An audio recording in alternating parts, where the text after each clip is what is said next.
Au nom du Père et du Fils et du Saint-Esprit, ainsi soit-il. Chers frères, lorsque le pape Pie XII a voulu mettre cette fête de Saint-Joseph le 1er mai, c'était en but de sanctifier le travail. Et quelle vision prophétique toujours de ce très grand pape du XXe siècle.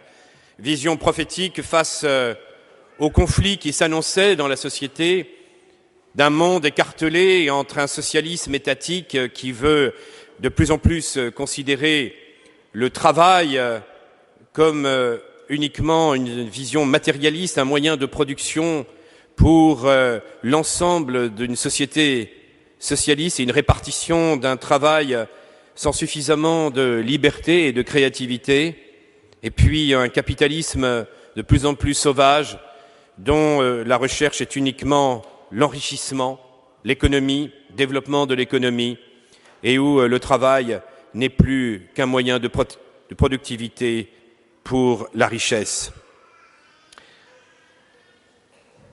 Il y a donc un enjeu considérable, et là, une fois de plus encore, la doctrine sociale de l'Église, mais surtout, je pense, comme toujours, l'Église veut, à travers sa liturgie, nous faire comprendre la réalité des choses, car les enseignements doctrinaux passent, et parfois, hélas, trépassent, parce que les évêques ou les prêtres, n'en sont pas suffisamment les répercuteurs. Mais il y a quelque chose qui reste ancré en nous, c'est la liturgie, et ce n'est pas pour rien que le pape Pie XII a voulu que le 1er mai soit aussi, dans cette fête du travail, l'exemple de Saint Joseph, qui nous apporte la véritable conception chrétienne du travail. Et je me suis aperçu qu'il y avait souvent de fausses conceptions dans notre monde catholique du travail.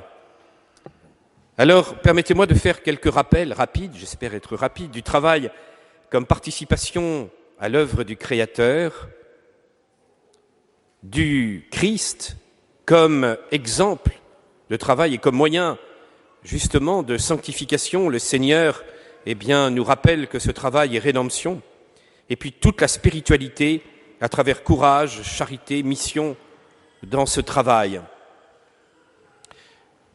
D'abord, nous oublions trop souvent que le travail n'est pas uniquement et n'est pas une punition.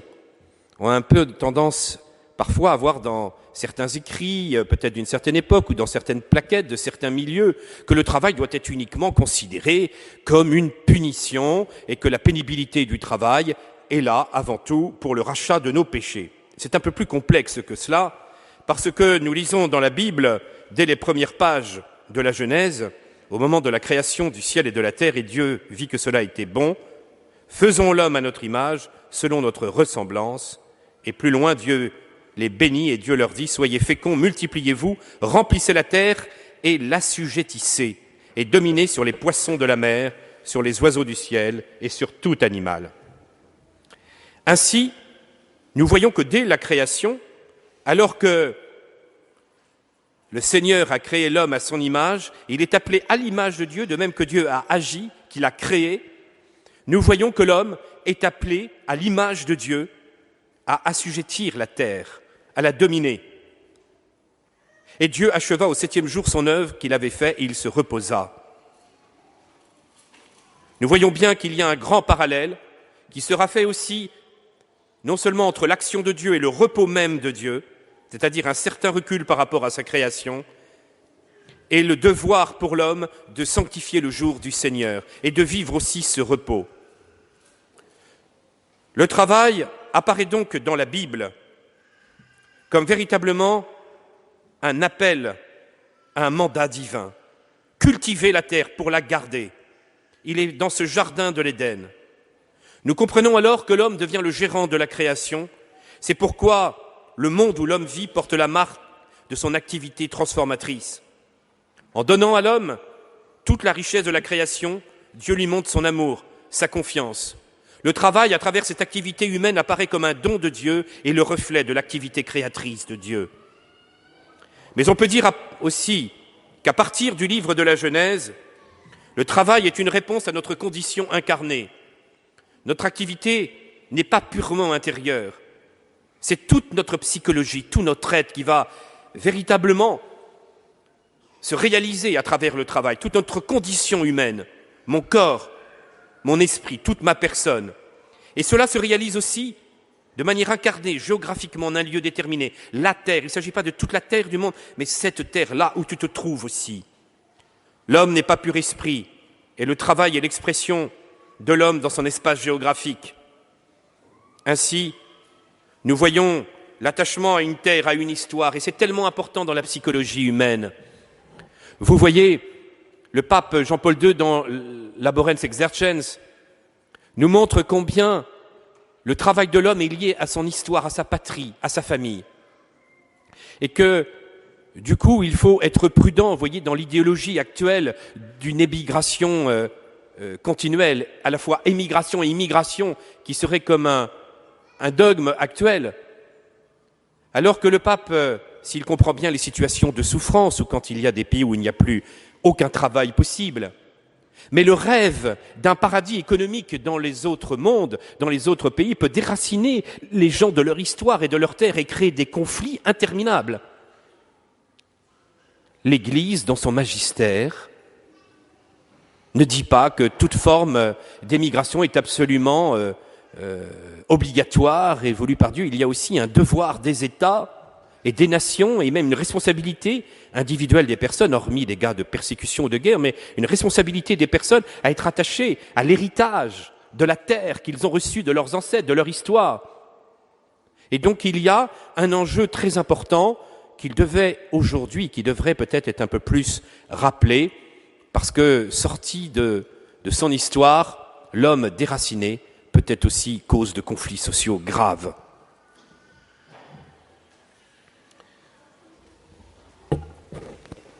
Ainsi, nous voyons bien qu'il y a dans ce travail le révélateur de toute notre psychologie humaine et comment l'homme, à travers l'accomplissement du travail, à travers son ardeur, à travers son courage, sa persévérance, va véritablement exprimer ce qu'il y a au plus profond de lui. Et c'est un combat, évidemment.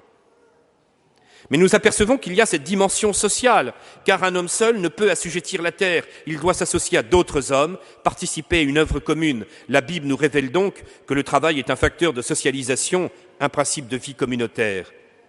Et nous voyons bien comment, aujourd'hui, dans tous les conflits qui peuvent exister, comment, même dans l'histoire d'un homme et dans sa psychologie, le chômage peut être ressenti très durement et comme une perte de dignité. Et que l'homme, s'il n'est pas considéré dans son travail, peut ressentir fortement un sentiment d'inutilité sociale. Et cela peut avoir de graves conséquences dans sa psychologie, dans sa vie familiale. On s'aperçoit donc que ça fait partie de l'histoire de la création humaine. Et que donc cette dimension éthique et cette dimension de socialisation est absolument fondamentale. Aujourd'hui, et Jean-Paul II le soulignait, le développement de la technique est un véritable défi pour les entreprises, pour les sociétés. Parce que, à travers cette modernisation du travail et à travers l'apport de la technique, la socialisation est beaucoup moins importante. Et par conséquent, l'homme ne devient plus qu'un observateur de la machine. Le risque, c'est de perdre cette dimension humaine de développement de toutes les vertus et de socialisation.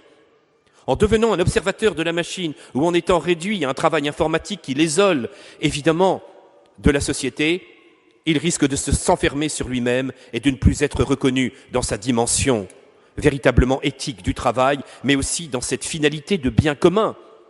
Car en étant qu'un simple observateur de la machine, il ne mesure pas toujours la finalité de son travail. Il faut donc qu'il y ait une véritable réflexion de la part de chefs d'entreprise, de créateurs de travail, mais de responsables politiques, sur une véritable finalisation et prise de conscience éthique et de la valeur du travail. Si on n'enseigne pas aux enfants, dès le plus jeune âge, la beauté, la finalisation du travail et de la dimension communautaire et éthique, il est évident que nous n'aurons que des conflits sociaux qui se termineront gravement.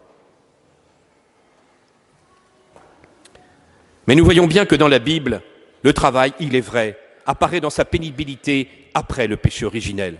En ayant rejeté l'homme du monde et de son cœur, l'homme se trouve face à son égoïsme.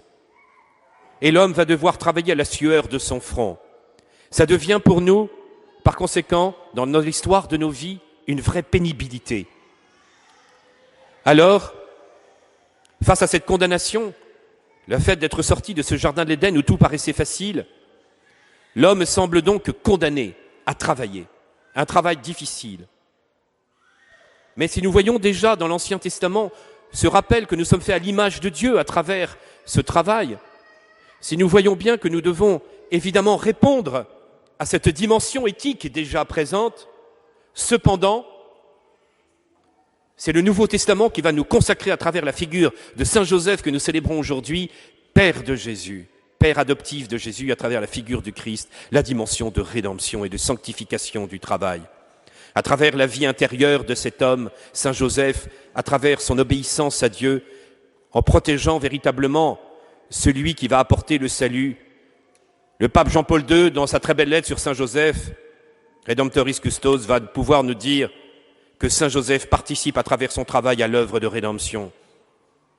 Et c'est évidemment à travers le mystère de Jésus qui va travailler lui-même 30 ans de vie cachée, à travers cette humilité, cette ardeur au travail, avant de faire le grand travail de la rédemption et du salut de notre âme. Tout est bouleversé depuis le mystère du Christ. Le travail n'est plus simplement à prendre dans sa dimension éthique et dans une dimension uniquement de réparation de la faute originelle. Il est pris comme moyen de sanctification, de présence de Jésus en nous. Et à travers la réalité justement d'une socialisation, à travers la dimension éthique de rencontre avec les autres, mais à travers le désir d'un travail bien fait, nous sommes dans une véritable dimension de sanctification si chère à Saint José Maria de Escrivá de Balaguer, mais pas seulement. Nous le retrouvons dans quantité de saints qui nous montrent comment nous pouvons nous sanctifier à l'imitation de la Sainte Famille. Cette dimension de spiritualité du travail, puisque ça devient l'activité principale de notre vie, avec le plus nombre d'heures de notre vie, si ça ne prend pas une place spirituelle, nous risquons d'être profondément malheureux. Et donc cela doit avoir une dimension d'union à Jésus-Christ, et c'est vrai pour certains, d'une véritable pénibilité, jusque parfois évidemment dans l'épreuve du chômage, mais d'une véritable pénibilité qui devient un vrai moyen aussi de rachat de nos péchés. Cette dimension spirituelle de la présence de Dieu et de la présence du Christ avec l'aide de Saint Joseph dans ce travail nous permet alors de sortir véritablement d'une simple vision de punition. Ainsi, nous devons en comprendre l'enjeu, la dimension spirituelle qui se réalise à travers cette présence du Seigneur, de dignité, de liberté, de créativité, de propriété privée, pour pouvoir permettre toute cette dimension psychologique de l'homme à travers la possession de moyens qui est justement d'assujettir la terre, et donc d'avoir une partie de propriété privée pour mettre en œuvre sa liberté, son amour et sa condition morale. Voilà ce que la doctrine sociale de l'Église a toujours défini, voilà ce que la société ne veut pas voir. Je vous le disais, le travail doit être le reflet véritablement de ce que nous sommes au plus profond de nous-mêmes. Notre attitude au travail est souvent le reflet de notre nature psychologique la plus profonde. Et ça nous permet d'être réalistes. Si nous croyons être saints ou avancer vers Dieu, si nous n'avons pas une recherche de vertu dans le travail, nous sommes à côté de la sanctification. Nous sommes dans l'idéalisme. Parce que nous ne pouvons pas être découpés en morceaux. Et nous avons besoin d'être transformés dans tout notre être. Notre vie spirituelle et notre vie de prière doivent évidemment se manifester par notre fidélité dans notre travail, dans notre persévérance, par le travail bien fait. Nous ne pouvons pas nous plaindre dans la société de manquement au travail si nous, chrétiens, avec toute la force intérieure, nous n'avons pas cette ardeur, cette charité, ce désir aussi de témoigner de notre foi dans ce travail. Il y a une véritable conversion à réaliser qui est parfois difficile, mais qui nous mène au moins à la réalité. Nous devons être réalistes sur notre vie spirituelle par notre fidélité dans ce travail. Alors, nous comprenons donc l'enjeu. L'enjeu, pour chacun d'entre nous, il est de vivre de cette persévérance et de cette force, et même de pouvoir, dans ce qui appartient véritablement à notre vie, de pouvoir témoigner de notre foi avec prudence. Combien de fois les défauts humains rejaillissent même dans nos milieux chrétiens, que ce soit pour le militaire qui ne verra peut-être que son ambition ou son ascension sociale au risque de ne plus être un témoin à certains moments de la foi ou de favoriser la vertu, ou le courage ou d'être prêt à désobéir à certains ordres qu'on a pu le voir dans des guerres iniques Quels ont été les officiers, par exemple, durant la guerre d'Algérie, capables de désobéir aux ordres de celui que nous savons, pour ramener des harkis, pour ramener des gens qui allaient être massacrés, où tout le monde savait qu'ils allaient être massacrés, près de 100 000 personnes torturées et massacrées, qui a eu le courage de perdre l'honneur et la carrière militaire pour désobéir à des ordres et non pas se ranger dans des ordres politiquement corrects, qui aujourd'hui est capable de dénoncer avec respect mais force la gabegie et l'effondrement de notre pays au niveau de la protection militaire ou au niveau de l'unité nationale, de la gendarmerie, qui est capable de le faire avec respect et courage, au risque de perdre ses étoiles et d'être évidemment de droite ou de gauche déconsidéré comme moins que rien. Combien de militaires se sont tus sur quantité d'affaires parce qu'ils n'ont pas eu le courage de s'affirmer comme des hommes d'honneur et spirituels et des hommes capables de défendre leur foi. Mais ça se voit dans toutes les professions. Bon, ça se voit dans le clergé d'abord, qui pour arriver n'est pas toujours fidèle au magistère et à la défense de la foi. Mais ça se voit aussi pour le professeur, qui rentrera complètement dans la vision d'une éducation nationale au risque de perdre son âme sans avoir suffisamment de respect, d'indépendance d'esprit pour continuer de défendre des valeurs chrétiennes et des valeurs morales. Ça se verra pour le médecin qui n'aura pas le courage de refuser l'avortement, pour le pharmacien qui n'aura pas le courage de refuser la pilule 486, etc. Et longue serait la liste, mais surtout pour nos politiciens qui se gardent bien de vouloir défendre toute morale naturelle, de toute éthique, au sens où ils seraient catholiques en privé, mais politiquement serait publiquement uniquement pour l'économie ou pour une science dégagée de toute dimension éthique.